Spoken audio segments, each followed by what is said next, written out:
ناظرین،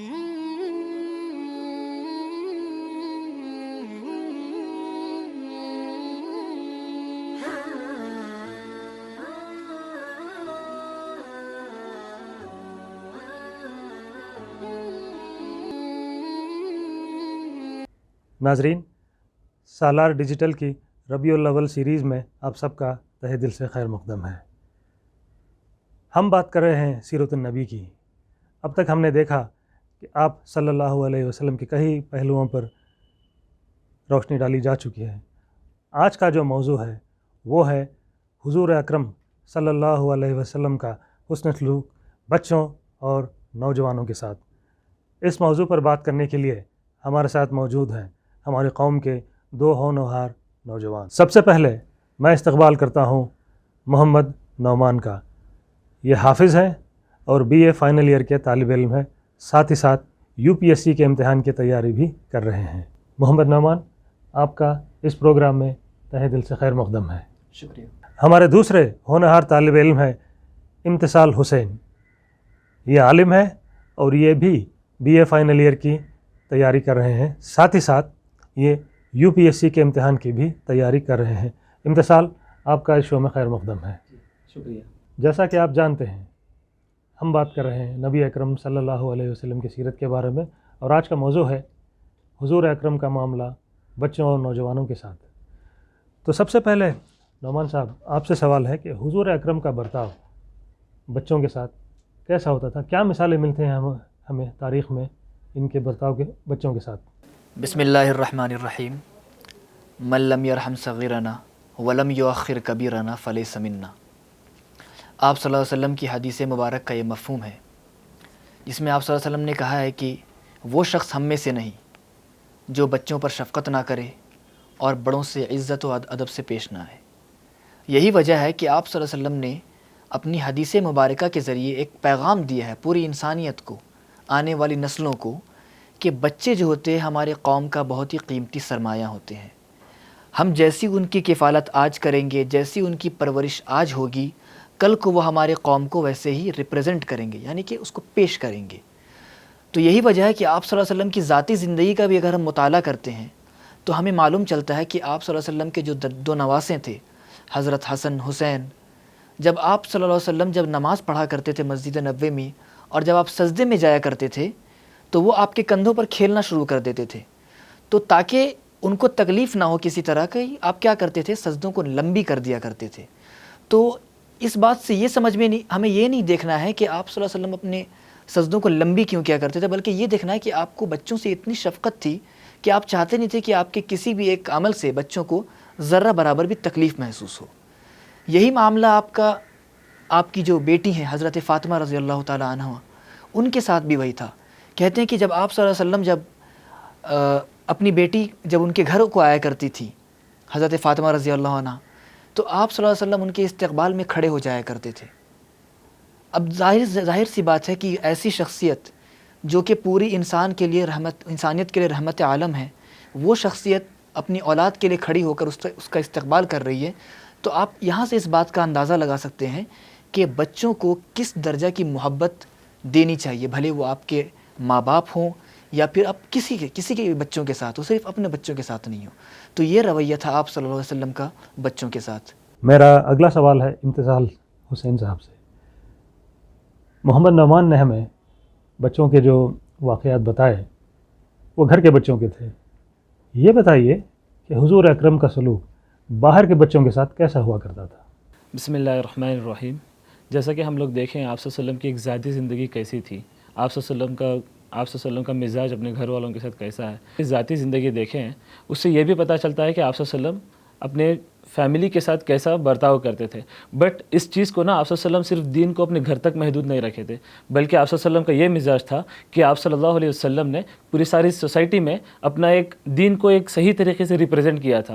تو اس کے اندر ہم لوگوں کو بے شمار مثال ملتے ہیں کہ آپ صلی اللہ علیہ وسلم جب بھی ایک معاشرے میں یا کبھی بھی آپ صلی اللہ علیہ وسلم جب بھی راستے سے گزرتے تو اس وقت تک آپ صلی اللہ علیہ وسلم اس ٹائم پہ آپ صلی اللہ علیہ وسلم بچوں سے خندہ پیشانی کے ساتھ پیش آتے تھے۔ آپ صلی اللہ علیہ وسلم کسی کو ملتے تو بچوں کے ساتھ پہل سلام کرتے، پہل سلام کرتے، پھر آپ صلی اللہ علیہ وسلم بچوں کو بوسہ دیتے، سر پہ ہاتھ پھراتے اور ان کی خیر خیریت پوچھتے تھے. کہ ہم لوگ دیکھیں آپ صلی اللہ علیہ وسلم کی ایک زندگی صرف اپنے گھر تک محدود نہیں تھی، بلکہ آپ صلی اللہ علیہ وسلم جب معاشرے میں یا سوسائٹی میں جب باہر قدم رکھتے تو ایون ان بچوں کے ساتھ بھی آپ صلی اللہ علیہ وسلم کا سلوک اتنا خندہ پیشانی کے ساتھ سلوک آتے تھے کہ آپ صلی اللہ علیہ وسلم دوسرے بچوں کو جب دیکھتے تو پہلے مسکراتے، اس کے بعد آپ صلی اللہ علیہ وسلم ان کو سلام میں پہل کرتے، اس کے بعد ان کو بوسہ دیتے، ان کی خیر خیریت پوچھتے، اور ان کو کبھی بھی کوئی چیز آپ صلی اللہ علیہ وسلم کے پاس کوئی کھانے کی چیز ہوتی تو آپ صلی اللہ علیہ وسلم ان کے ساتھ پہلے شیئر کرتے، اس کے بعد آپ صلی اللہ علیہ وسلم خوشی سے ادھر سے نکل جاتے تھے. کہ ایک صحابی تھے انس بن مالک، وہ آپ صلی اللہ علیہ وسلم کے ساتھ بچپن سے ہی بہت ہی کم عمر سے آپ صلی اللہ علیہ وسلم کے ساتھ رہ رہے تھے. انس بن مالک رضی اللہ تعالیٰ عنہ سے پوچھا گیا کہ آپ صلی اللہ علیہ وسلم کا سلوک ان 10 سالوں میں آپ کے ساتھ کیسا تھا؟ تو انس بن مالک رضی اللہ تعالیٰ عنہ بتائے کہ آپ صلی اللہ علیہ وسلم کے ساتھ میں 10 سال رہا ہوں، بٹ آج تک مجھے آپ صلی اللہ علیہ وسلم کوئی بھی میری غلطی پہ اف تک بھی نہ کہے ہیں. کہ ایک کوئی انسان غلام ہے تو اس کا مطلب یہ نہیں کہ ہم لوگ سخت لہجے میں بات کریں، بلکہ آپ صلی اللہ علیہ وسلم انس بن مالک سے جو بھی غلطی ہوتی تو اس کو صحیح کرنے کی کوشش کرتے. نعمان صاحب، اگلا سوال آپ کے لیے. اب تک ہم نے دیکھا کہ حضور کا برتاؤ گھر کے بچوں کے ساتھ کیسا تھا اور محلوں کے بچوں کے ساتھ آپ کا حسن سلوک کیسا تھا. یہ بھی واقعات ہمیں تاریخ میں ملتے ہیں کہ آپ نے فرمایا کہ جس کے ایک سے زیادہ بچے ہوں ان کے ساتھ کیسا سلوک کیا جائے. اس کے بارے میں اگر آپ کچھ واقعات پیش کر سکیں. دیکھیے، جہاں تک بات آتی ہے بچوں کے ساتھ یکساں سلوک کرنے کا، تو ایک بہت ہی مشہور واقعہ ہے کہ آپ صلی اللہ علیہ وسلم کے پاس ایک صحابی آتے ہیں اور وہ اپنے بچے کو کچھ تحفہ دیے ہوتے ہیں اور ان کے ایک سے زیادہ بچے ہوتے ہیں. تو وہ کہتے ہیں آپ صلی اللہ علیہ وسلم سے کہ میں اپنے بچے کو یہ تحفہ دے رہا ہوں اور آپ اس کے گواہ رہیں.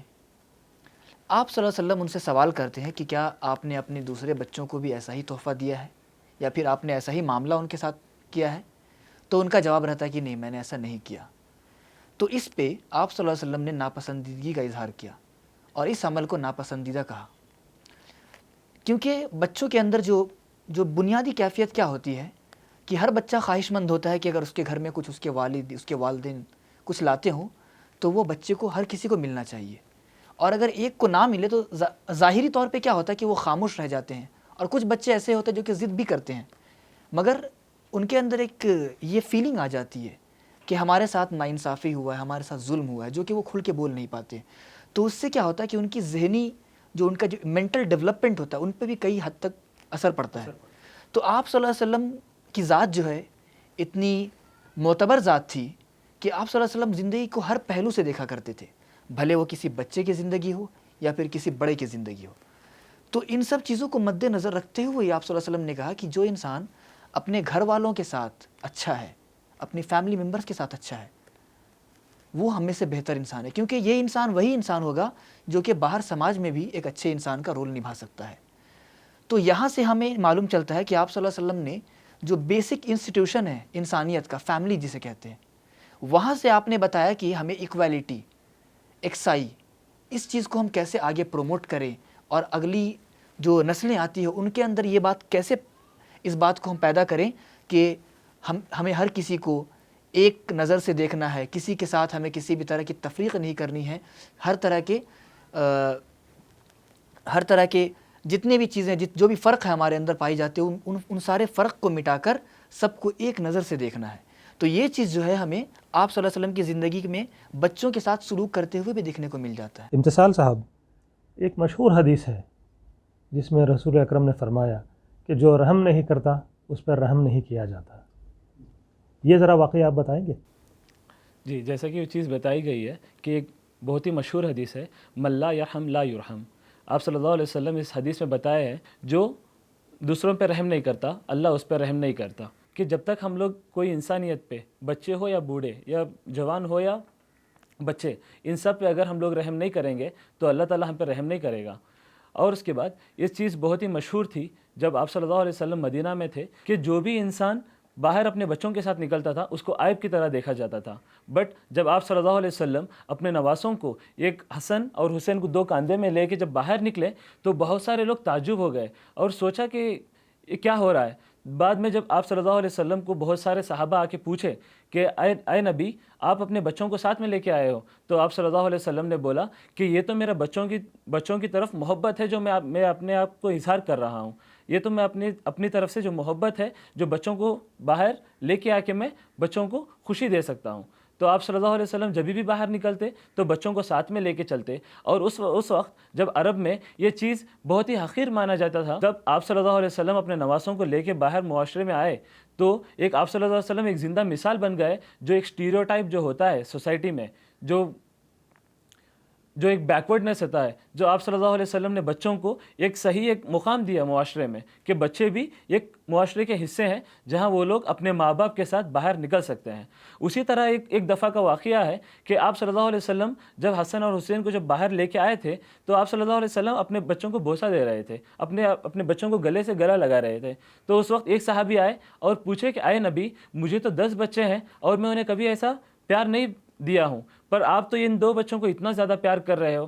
تو آپ صلی اللہ علیہ وسلم نے بولا، ان سے جواب دیا کہ کیا آپ کے اندر سے اللہ تعالیٰ رحم چھین لیا ہے؟ کیا آپ اتنے بھی بچوں کے ساتھ اتنے سخت ہو چکے ہیں کہ تم اپنا بچوں کو اپنا پیار نہیں اظہار کر سکتے؟ اور آپ صلی اللہ علیہ وسلم جب بھی محلے سے گزرتے تو بچوں کا ہاتھ پکڑ کے چلتے، تھوڑی دیر تک چلتے اور ان کو واپس لے کے آ کے گھر چھوڑ دیتے۔ یہ تو تھا بچوں کے ساتھ حضور اکرم کا معاملہ۔ یہ بتائیے کہ معاشرے میں جو نوجوان تھے ان کے ساتھ حضور کیسا پیش آتے تھے، اور حسن سلوک کا معاملہ نوجوانوں کے ساتھ حضور کا کیا تھا؟ حضور یعنی نوجوانوں کو کس نظر سے دیکھتے تھے؟ دیکھیے جیسا کہ قرآن کی آیت ہے، لقد کان لکم فی رسول اللہ اسوۃ حسنہ، اللہ تعالیٰ خود فرماتا ہے کہ آپ صلی اللہ علیہ وسلم کی زندگی جو ہے ہمارے لیے اسوہ حسنہ ہے، یعنی کہ ایک بہترین نمونہ ہے۔ تو جو شخصیت بچوں کے ساتھ اتنا اونچا اور اتنا احترام والا سلوک کرتا ہو، تو وہ قوم کے نوجوان جو کہ اس قوم کی ریڑھ ہوتے ہیں، کسی بھی قوم کی، علامہ اقبال کا شعر بھی ہے کہ افراد کے ہاتھوں میں ہے اقوام کی تقدیر، ہر فرد ہے ملت کے مقدر کا ستارہ۔ تو آپ صلی اللہ علیہ وسلم کی زندگی میں بہت سارے واقعات ایسے ملتے ہیں جس میں ایک ایسی مثال ملی کہ جہاں پر ہمیں یہ سمجھ میں آتا کہ آپ صلی اللہ علیہ وسلم نے نوجوانوں کے ساتھ بھی بہت ہی اچھا سلوک کیا اور وہ مثال بن گئے رہتی دنیا تک۔ اس میں سے ایک بہت ہی مشہور واقعہ ہے حضرت مصعب بن عمیر کا واقعہ ہے کہ دیکھیے کیا ہوتا ہے کہ جب ہمارے کسی بھی گروپ میں جو سینئر ہوتے ہیں، جو عمر دراز ہوتے ہیں، جن کو زیادہ تجربہ ہوتا ہے، ان کو کسی بھی معاملے میں ترجیح دی جاتی ہے کہ آپ اس کام کو لیڈ کریں، اس میں آپ جو ہے یہاں پر آپ بڑھ چڑھ کر حصہ لیں۔ مگر آپ صلی اللہ علیہ وسلم کا جو ایٹیٹیوڈ تھا، جو آپ کا جو چیزوں کو سمجھنے کا طریقہ تھا، وہ بہت ہی نرالا تھا۔ آپ کو معلوم تھا کہ جو نوجوان جو ہے ہمارے قوم کا فیوچر ہے، آنے والا کل ہے، تو اگر ان کو آج اگر ہم قائدانہ صلاحیت ان کے اندر نہ ڈالیں گے تو وہ کل کو جب اپنے بڑھاپے میں جب وہ آئیں گے تو وہ اپنی صلاحیت کو صحیح طور پہ استعمال نہیں کر پائیں گے۔ تو حضرت مصعب بن عمیر کا واقعہ یہ ہے کہ جب مدینے میں تبلیغ کا وقت شروع ہوا تو بہت ہی بڑے بڑے صحابی تھے اس وقت آپ کے پاس، تو اگر اللہ کے رسول یہ چاہتے تو کسی بھی جو عمر دراز یا پھر جو زیادہ تجربے کار ہے ان کو یہ کام سونپ دیتے، مگر آپ صلی اللہ علیہ وسلم نے دیکھا کہ یہ آپ صلی اللہ علیہ وسلم کی دور اندیشی تھی کہ آپ نے حضرت مصعب بن عمیر کو لیا اس کام کے لیے، اور وہ جو ہے مدینے میں تبلیغ کا کام شروع کرے اور پھر یہ کام آگے بھی بڑھا۔ تو اس واقعے سے ہمیں یہ سمجھ میں آتا ہے کہ آپ صلی اللہ علیہ وسلم نے نوجوانوں کو جو مین اسٹریم ہے اس میں لانے کی کوشش کی، اور صرف یہ نہیں کہ نوجوان صرف جنگ میں جا کر ہی اپنی صلاحیت کا جو کہ جسمانی طاقت ہے اس کا مظاہرہ کرے، بلکہ وہ اپنی جو انٹلیکچوئل پاور ہے، جو ان کی صلاحیت ہے، جو کہ ان کے اندر پوشیدہ ہے، ان کو بھی نکالنے کے لیے جو سب سے اہم جو رول ہوتا ہے وہ ایک لیڈر کی طرح سے وہ نبھا سکتا ہے ایک نوجوان۔ تو آپ صلی اللہ علیہ وسلم نے یہ کام جو ہے حضرت مصعب بن عمیر کے ذریعے یہ بات کو ثابت کیا۔ اور ایک اور واقعہ ہے حضرت اسامہ بن زید کا۔ تو اسامہ بن زید کے بارے میں کہا جاتا ہے کہ جیسا کہ میں نے پہلے ہی کہا کہ بہت سارے جو سینئر صحابی تھے وہاں پر جو تجربہ کار تھے، ان کے رہتے ہوئے بھی آپ صلی اللہ علیہ وسلم نے حضرت اسامہ بن زید کو سپہ سالار بنایا۔ کیوں بنایا؟ تاکہ یہ بات سے ایک میسج جائے کہ جو نوجوان ہوتے ہیں ان کے اندر قائدانہ صلاحیت ہوتی ہے، بس ضرورت اس بات کی ہے کہ اس کی شناخت ہو اور اسے صحیح طور پر استعمال کیا جائے۔ اور اگر یہی ایٹیٹیوڈ اور یہی رویہ اگر ہم نوجوان کو، کیونکہ نوجوان کیا ہوتا ہے کہ ایک اثاثہ ہے ہماری قوم کا، اگر ہم ان کو صحیح طور پہ استعمال کریں گے تو ان کی قائدانہ صلاحیت سے لے کے قائدانہ صلاحیت ہو، ان کی جسمانی صلاحیت ہو، ان کا انٹلیکچوئل پاور ہو، ہم ان سب کو صحیح ڈائریکشن میں استعمال کر کے اپنی قوم کو بہت ہی ترقی کے زینے تک پہنچا سکتے ہیں. تو یہ چیز جو ہے آپ صلی اللہ علیہ وسلم نے ان دو واقعوں کے ذریعے بہت ہی بہترین طریقے سے پیش کیا ہے. اب تک ہم نے دیکھا کہ حضور کا معاملہ، حضور کا حسن سلوک بچوں اور قوم کے نوجوانوں کے ساتھ کیسا تھا. تاریخ میں کئی ایسے بھی واقعات ہیں نوجوانوں کے خاص طور سے کہ ان کے دل میں بھی حضور کی محبت کوٹ کوٹ کر بھری ہوئی تھی. ایسے آپ کو بے شمار واقعات مل جائیں گے. اس میں سے آپ کوئی واقعہ سنانا چاہیں گے؟ دیکھیے، جب بات کرتے ہیں کہ آپ صلی اللہ علیہ وسلم نے نوجوانوں کو ایک رتبہ دیا معاشرے میں، تو ایسا نہیں کہ یہ نوجوانوں سے یا بچوں سے جو محبت کا معاملہ تھا ایک طرفہ تھا، کہ صرف آپ صلی اللہ علیہ وسلم ہی ان سے محبت و شفقت کا معاملہ پیش کرتے تھے، بلکہ یہ دو طرفہ معاملہ تھا. اور اس کی ایک بہت ہی مشہور مثال اس واقعے سے لی جا سکتی ہے کہ جب آپ صلی اللہ علیہ وسلم نے جب دین کی تبلیغ شروع کی مکے میں، تو حالانکہ اس وقت جو بھی باتیں آپ بتاتے تھے لوگوں میں، لوگ اس کے خلاف بھی ہو جاتے تھے، اور بہت سے لوگ جب خلاف ہوتے گئے تو بہت ساری اذیتیں اور مصیبتوں کا سامنا کرنا پڑا آپ صلی اللہ علیہ وسلم کو. اور یہ مصیبتیں اتنی زیادہ ہو گئی تھی کہ اللہ تعالیٰ کی طرف سے آپ صلی اللہ علیہ وسلم کو حکم آیا کہ آپ ہجرت کر جائیں مدینے کو. تو جب ہجرت کا حکم ہوا تو اس رات اہل قریش یہ بات سے ان کو آشنا تھے کہ ہو سکتا ہے کہ آپ صلی اللہ علیہ وسلم آج ہجرت کر جائیں. تو انہوں نے کیا کیا، ان کے گھر کا گھیراؤ کر دیا. مگر یہ اللہ تعالیٰ کی مصلحت تھی اور یہ اللہ تعالیٰ ہر چیز پر قادر ہے. تو ہوا یوں کہ حضرت علی رضی اللہ عنہ جو کہ ایک نوجوان تھے، تو بہت ساری امانتیں جو ہیں آپ صلی اللہ علیہ وسلم کے پاس لوگوں نے رکھی تھی مکہ میں، کیونکہ آپ صلی اللہ علیہ وسلم جب نبوت سے پہلے بھی امین کے لقب سے مشہور تھے. تو آپ صلی اللہ علیہ وسلم نے یہ دیکھا کہ وہ ایسا سچویشن نہیں تھا کہ جس وقت آپ وہ پوری امانت کی حفاظت بھی کریں اور مکے سے مدینے کو ہجرت بھی کر جائیں. تو آپ صلی اللہ علیہ وسلم نے یہ ذمہ داری حضرت علی کو دی، اور حضرت علی نے بحسن خوبی اس ذمہ داری کو نبھایا، بھلے اس میں ان کی جان کو خطرہ لاحق ہو جائے. تو حضرت علی رضی اللہ عنہ نے کیا یہ کہ آپ صلی اللہ علیہ وسلم کے بستر پر وہ لیٹ گئے، جس سے اہل قریش کو یہ لگا کہ آپ صلی اللہ علیہ وسلم ابھی بھی اپنے کمرے میں آرام کر رہے ہیں، اور وہ اسی بات کے لیے باہر کھڑے رہے. اور باقی جو واقعہ ہے وہ پتہ ہے کہ اللہ تعالیٰ نے ان کی آنکھوں پر پردہ ڈال دیا اور آپ صلی اللہ علیہ وسلم بآسانی وہاں سے نکل گئے اور پھر مدینے کو ہجرت کر گئے. تو یہ ہجرت کا معاملہ پیش آیا، مگر اس میں ایک پہلو یہ چھپا ہوا ہے کہ حضرت علی کو جو سچویشن تھا، ایسے حالات میں کوئی ایک انسان اکیلا تنہا اگر اپنی جان کی بھی فکر نہ کر رہا ہو اور صرف ایک شخص کے لیے سب کچھ نچھاور کرنے کو تیار ہو، تو اس سے ہم یہ سمجھ سکتے ہیں، کنکلوژن ڈرا ہوتا ہے کہ اللہ کے نبی سے بھی نوجوانوں کو کس حد تک محبت تھی کہ انہوں نے اپنی جان کی کوئی فکر نہیں کی اور وہ بنا ڈرے بنا کسی جھجک کے بستر پر لیٹ گئے، اور پھر اللہ تعالیٰ نے اپنا معجزہ دکھایا اور آپ صلی اللہ علیہ وسلم ہجرت کرنے میں کامیاب ہوئے. ناظرین، آپ نے دیکھا ایسی مثالیں ہم نے پیش کی کہ ہونہار نوجوان ہر زمانے میں موجود ہوتے ہیں. اس وقت بھی موجود تھے، آج بھی ہمارے بیچ موجود ہیں. اللہ تعالیٰ سے دعا ہے کہ ہمارے ساتھ موجود ان دو ہونہار نوجوانوں کی دلی مرادیں اللہ پوری کرے، ان کی محنت کامیاب کرے، اور جو بھی ان کے دل میں نیک خواہشات ہیں، نیک عزم ہے، اللہ تعالیٰ ان کو پورا کرنے میں آسانی پیدا فرمائے. اللہ سے دعا گو ہیں کہ اس گفتگو کی روشنی میں ان نوجوانوں کی مثال سے اللہ تعالیٰ ان کو ایک انسپریشن بنائے اور امت کے دوسرے نوجوانوں کو بھی پرعزم ہونے کا موقع عطا فرمائے. ہمارے ساتھ جڑے رہیے. ایک دوسرے مہمان کے ساتھ بہت جلد آپ سے ملاقات ہوگی. اللہ حافظ.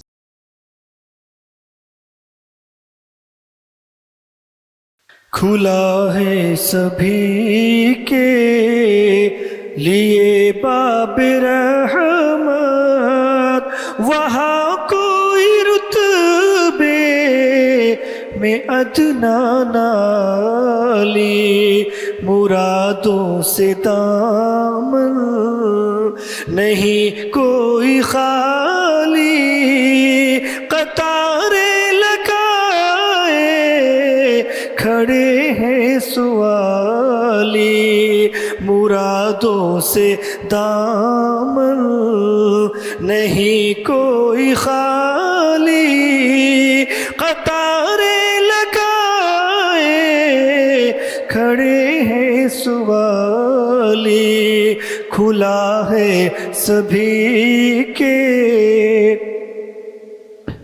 میں پہلے جب مدینے گیا تھا تو تھی دل کی حالت تڑپ جانے والی. میں پہلے جب مدینے گیا تھا تو تھی دل کی حالت تڑپ جانے والی. وہ دربار سچ مچ میرے سامنے تھا. ابھی تک تصور تھا جس کا خیالی. وہ دربار سچ مچ میرے سامنے تھا. ابھی تک تصور تھا جس کا خیالی. کھلا ہے سبھی کے اور میں ایک ہاتھ سے دل سنبھالے ہوئے تھا تو تھی دوسرے ہاتھ روزے کی جالی. میں ایک ہاتھ سے دل سنبھالے ہوئے تھا تو تھی دوسرے ہاتھ روزے کی جالی. دعا کے لیے ہاتھ اٹھتے تو کیسے نہ یہ ہاتھ خالی نہ یہ ہاتھ خالی. دعا کے لیے ہاتھ اٹھتے تو کیسے نہ یہ ہاتھ خالی نہ وہ ہاتھ خالی. کھلا ہے سبھی کے اور میں اس آستانے کرم کا گدا ہوں جہاں سر جھکاتے ہیں شاہان عالم. میں اس آستانے کرم کا گدا ہوں جہاں سر جھکاتے ہیں شاہان عالم. مجھے تاج داروں سے کم مت سمجھنا. مجھے تاج داروں سے کم مت سمجھنا. میرا سر ہے شایان تاج بلالی. کھلا ہے سبھی کے لیے باب رحمت. وہاں کوئی رتبے میں ادنا نالی اور دھنی اپنی قسمت کا ہے تو وہی ہے. دیار نبی جس نے آنکھوں سے دیکھا. دھنی اپنی قسمت کا ہے تو وہی ہے. دیار نبی جس نے آنکھوں سے دیکھا. مقدر ہے سچا مقدر اسی کا.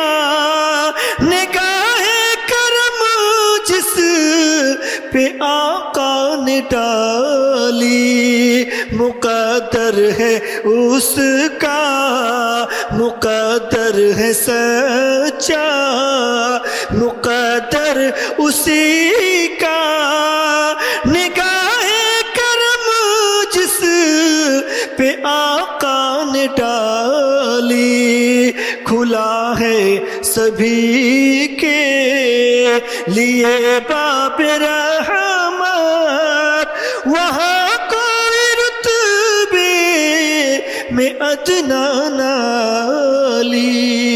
مرادوں سے دامن نہیں کوئی